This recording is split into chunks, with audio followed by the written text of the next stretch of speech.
नमस्कार दोस्तों।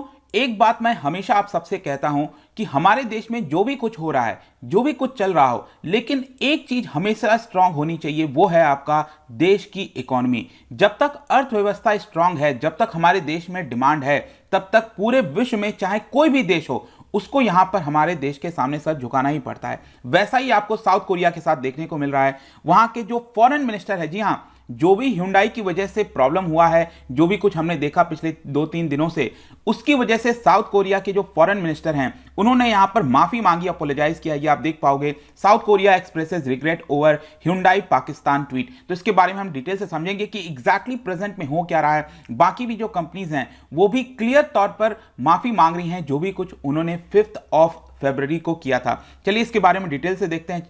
लेकिन उसके पहले अगर आप यूपीएससी या फिर किसी भी एग्जाम की तैयारी कर रहे हैं तो आप हमारे ऐप को डाउनलोड कर सकते हैं या फिर studiiq.com विजिट कर सकते हैं। वहां से सारी जानकारी आपको मिल जाएगी। इसके अलावा अगर आप एमसीक्यूज अटेम्प्ट करना चाहते हैं तो मेरे इंस्टा पेज पर जा सकते हैं। वहां पर स्टोरीज में आपको जितने भी एमसीक्यूज हैं वो वहां पर मिल जाएंगे। चलिए सबसे पहले हम देखेंगे एग्जैक्टली यहां पर हो क्या रहा है, हम इसकी चर्चा क्यों कर रहे हैं। जैसा मैंने आपको बताया, साउथ कोरिया के जो फॉरेन मिनिस्टर हैं, उन्होंने हमारे external affair minister S Jaishankar साहब को कॉल किया और कॉल पर यहां पर जो भी कुछ ह्युंडई के द्वारा किया गया था, मतलब कि ह्युंडई पाकिस्तान, मतलब मैं ये भी नहीं कहूंगा कि ह्युंडई ने डायरेक्टली किया था, क्योंकि अगर आप ह्युंडई का प्रेजेंस देखोगे पाकिस्तान के अंदर तो वो एक जस्ट एक प्रेजेंस आप कह सकते हो। मतलब ह्युंडई वहां पर अपनी गाड़ियों को भेजता है, जैसे हमारे देश में आपने देखा होगा मैन्युफैक्चरिंग प्लांट आपको देखने को मिलेगा, वैसा पाकिस्तान के अंदर नहीं है। ह्युंडई अपनी गाड़ी को भेजता है और वहां पर किसी एक दूसरे कंपनी के साथ टाई अप है और डिस्ट्रीब्यूटर का काम करता है, एक प्रकार से आप कह सकते हो।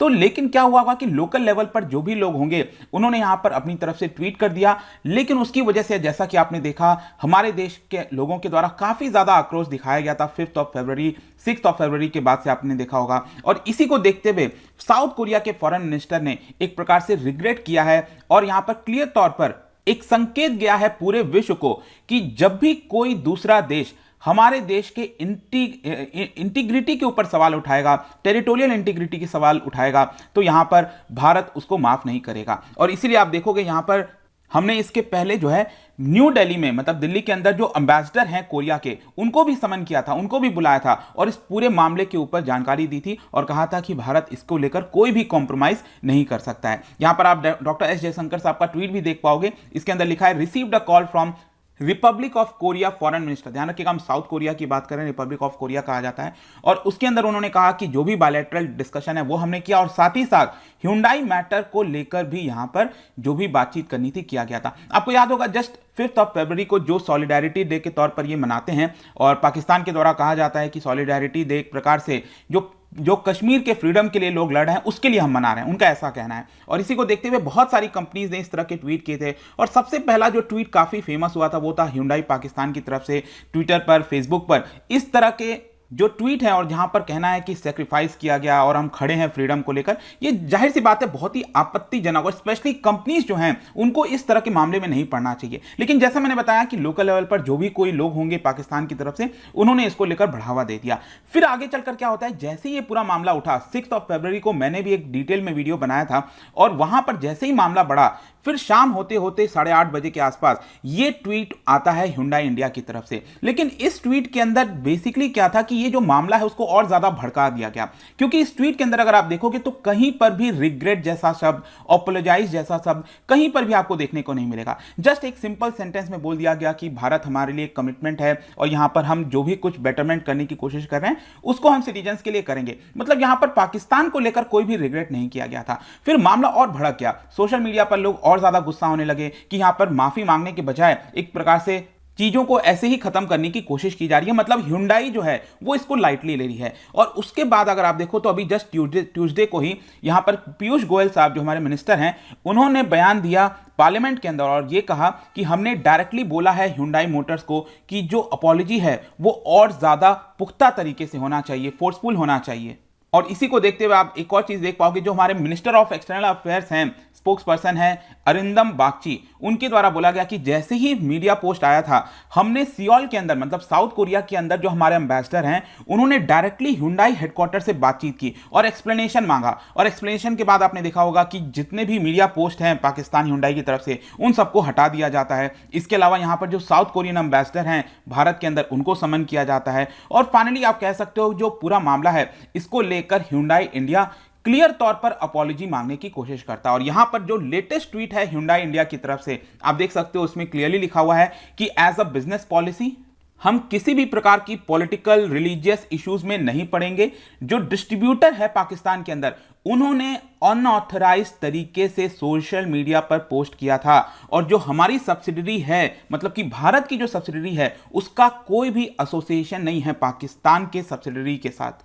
एंड लास्ट सेंटेंस यहां पर देखिए, we deeply regret any offence caused to the people of India by this unofficial social media activity. वही मैं आपसे कह रहा हूं कि जब इकोनॉमी स्ट्रांग होती है, जब आपके अंदर मजबूती है, डिमांड है, सब कुछ है, तो यहां पर आप कुछ भी फिर कर सकते हो। यहां पर कोई आपके टेरिटोरियल इंटीग्रिटी को लेकर सवाल उठाए, कोई भी चीज हो, आप यहां पर कर पाओगे। और जैसा मैं आपको बता रहा था, पाकिस्तान के अंदर जो डिस्ट्रीब्यूटर का काम करती है वो है आपका निशात एक ग्रुप है वहां पर। अगर आप देखो, वैसे Hyundai अगर आप देखेंगे तो 2004 में ही एक प्रकार से बंद कर दिया था उन्होंने अपना असेंबली ऑफ कार्स। उसके बाद 2017 में वो वापस लौटते हैं और 2019 के बाद से वहां पर जो चीजें हैं उसको स्टार्ट की जाती हैं। तो एक डिस्ट्रीब्यूटर के तौर पर आप काम करता है, लेकिन भारत के अंदर टोटली डिफरेंट है, बड़ी मात्रा में। अभी आपको दिखाऊंगा, इसका सिग्निफिकेंस समझने की कोशिश करिए। भारत और साउथ कोरिया अगर आप देखोगे स्ट्रैटेजिक पार्टनर है सिंस 2010। दोनों के बीच में यहां पर कॉम्प्रिहेंसिव इकोनॉमिक पार्टनरशिप एग्रीमेंट हो चुका है 2010 से। इसके अलावा नरेंद्र मोदी जी आपको याद होगा साउथ कोरिया गए थे फरवरी 2019 में, और वहां पर उन्होंने सियोल पीस प्राइज जो है वो भी रिसीव किया था। इसके अलावा मैं अगर आपको कुछ आंकड़ा बताऊं तो आपको इससे समझ में आ जाएगा कि कितना बड़ा डिफरेंस है पाकिस्तान और भारत के बीच में।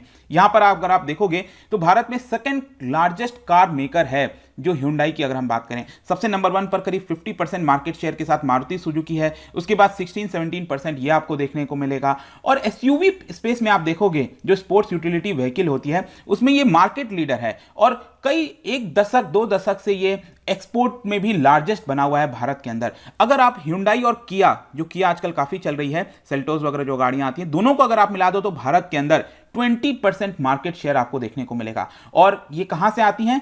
2 मैन्युफैक्चरिंग प्लांट हैं जो भारत के अंदर ही बनता है, वो है आपका तमिलनाडु और आंध्र प्रदेश। पाकिस्तान में अगर आप देखोगे तो हर साल करीब मैक्सिमम 8000 के आसपास ही गाड़ियां सेल होती हैं। क्या आपको पता है भारत में कितनी सेल होती हैं? 5 लाख गाड़ियां। जी हां, कहां 5 लाख, यहां पर कहां पे 8000। तो इसी से आप समझ जाओगे कि कितना इंपॉर्टेंस रखता है भारत Hyundai के लिए, और शायद इसको लेकर कोई रिस्क नहीं लेना चाहता था, और इसी की वजह से फाइनली उनको क्लियर तौर पर अपोलोजाइज करना पड़ा। अब देखना होगा कि लोगों का क्या रिएक्शन होता है, क्या वो Hyundai को माफ कर पाते हैं या फिर बॉयकॉट जो है वो आपका लंबा चलेगा, वो तो देखते हैं, समय बताएगा। लेकिन मैं आपको बता दूं कि इसके अंदर सिर्फ Hyundai शामिल नहीं थी, इसके अलावा कई सारी जो मल्टीनेशनल कंपनीज हैं जैसे कि KFC हो गया, पिज्जा हट हो गया, इन्होंने भी क्लियर तौर पर, इनका अगर आप बयान देखो तो क्लियरली यहां पर अपोलोजाइज कर दिया इन्होंने कोई भी इधर उधर बातों को नहीं घुमाया। KFC इंडिया का ट्वीट आप देख सकते हो, we deeply apologise for a post that was published on some KFC social media channels outside the country. तो यहां पर बार बार वो यही कह रहे हैं कि we respect and honour India. तो आई होप कि इससे आपको एक पूरा अंदाजा लग गया होगा कि एग्जैक्टली भारत ने भी किस तरह से अपनी तरफ से कदम उठाया, और फाइनली Hyundai को और बाकी जो मल्टीनेशनल कंपनीज हैं वो लगातार यहां पर अब माफी मांग रही हैं, और आगे से ये सबके लिए सबक रहेगा। एक बहुत बड़ा एग्जांपल था आई थिंक जो भी कुछ हुआ है ये। और जाने से पहले एक इंटरेस्टिंग क्वेश्चन, क्योंकि हम साउथ कोरिया की बात कर रहे हैं, क्या आप बता सकते हो कि कौन सी वाटर बॉडी साउथ कोरिया के ईस्टर्न साइड में एग्जिस्ट करती है? ये आपको बताना है। इसका राइट आंसर आपको पता ही है, मेरे इंस्टाग्राम पर तो मिलेगा ही, वहां पर अगर आप नहीं हो कोई बात नहीं, आप टेलीग्राम से भी इसका सही उत्तर ले सकते हैं। मैं कई सारे जो MCQs हैं वो यहां पर स्टोरीज में डालता रहता हूं। इसके अलावा अगर आपको PDF चाहिए तो टेलीग्राम पर आइए, अलग अलग सोशल मीडिया पर भी आप जुड़ पाएंगे। साथ ही साथ UPSC या फिर किसी भी एग्जाम की तैयारी कर रहे हैं तो आप हमारे ऐप को डाउनलोड कर सकते हैं। आई होप कि वीडियो आपको पसंद आया होगा। मिलता हूं आपसे next time. Till then, thank you very much, see you soon.